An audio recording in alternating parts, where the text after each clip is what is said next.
NDA కూటమికి 400 సీట్లు రావడం ఖాయమని కేంద్ర మంత్రి కిషన్ రెడ్డి అన్నారు. సికింద్రాబాద్ పార్లమెంటు నియోజకవర్గం పర్యటనలో భాగంగా జూబ్లీహిల్స్ అసెంబ్లీ నియోజకవర్గం వెంకటగిరిలో పర్యటించారు.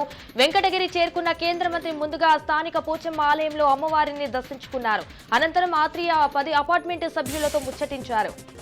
సికింద్రాబాద్ రైళ్లలో మానవ అక్రమ రవాణాను నిర్మూలించేందుకు తెలంగాణ రైల్వే పోలీసులు, ఆర్పీఎఫ్ పోలీసులు అన్ని వేళలా కృషి చేస్తున్నట్లు తెలంగాణ రైల్వే అడిషనల్ డీపీజీ మహేష్ భగవత్ తెలిపారు.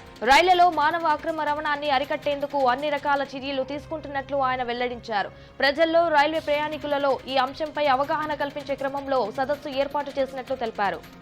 జనాభా దామాషా ప్రకారం రాజకీయ అవకాశాలు పెట్టడమే నిజమైన మార్పు అని బీసీ వెల్ఫేర్ అసోసియేషన్ జాతీయ అధ్యక్షులు జాదుల శ్రీనివాస్ గౌడ్ అన్నారు. ప్రజాపాలన అందిస్తామని అధికారంలోకి వచ్చిన కాంగ్రెస్ పార్టీ రాజకీయ అవకాశాలు ఇవ్వడంలో విఫలమవుతోందని విమర్శించారు. బీఆర్ఎస్ 6, బీజేపీ 5 ఎంపీ సీట్లు కేటాయించగా కాంగ్రెస్ మాత్రం బీసీల పట్ల విపక్ష ప్రదర్శిస్తుందని శ్రీనివాస్ గౌడ్ అన్నారు.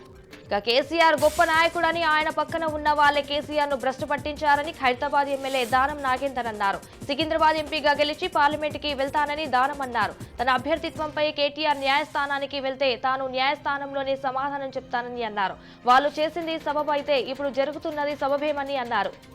వికారాబాద్ జిల్లా పరిగిలో గంజాయి కేసులో 4గురిని రిమాండ్ కు పోలీసులు తరలించారు. సయ్యద్ ఉజేఫ్ అనే వ్యక్తి తన శత్రువు అయిన ముషారఫ్ జైలుకు పంపాలనే ఉద్దేశంతో ముషారఫ్ కారులో 207 గ్రాముల గంజాయిని పెట్టి పోలీసులకు సమాచారం ఇచ్చిన సయ్యద్ ఉజేఫ్ సమాచారం తెలుసుకున్న పోలీసులు కారు ఓనర్ ముషారఫ్ ను అదుపులోకి తీసుకుని విచారించినా తనకు గంజాయితో ఎలాంటి సంబంధం లేదని ముషారఫ్ తెలిపాడు.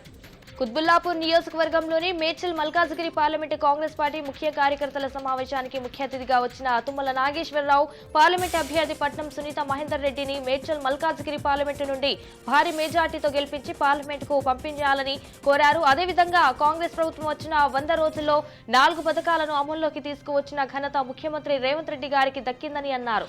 తెలంగాణ డ్రగ్స్ కంట్రోల్ అడ్మినిస్ట్రేషన్ అధికారుల దాడులు. రంగారెడ్డి జిల్లా ఇబ్రహీంపట్నం మండలం పోచారం విలేజ్ లో సోదాలు నిర్వహించిన అధికారులు లైసెన్స్ లేకుండా మందులు విక్రయిస్తున్న మెడికల్ షాప్ పై దాడి.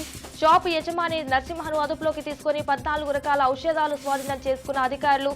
స్వాధీనం చేసుకున్న మందుల విలువ 1,15,000 రూపాయలు ఉంటుందని అంచనా.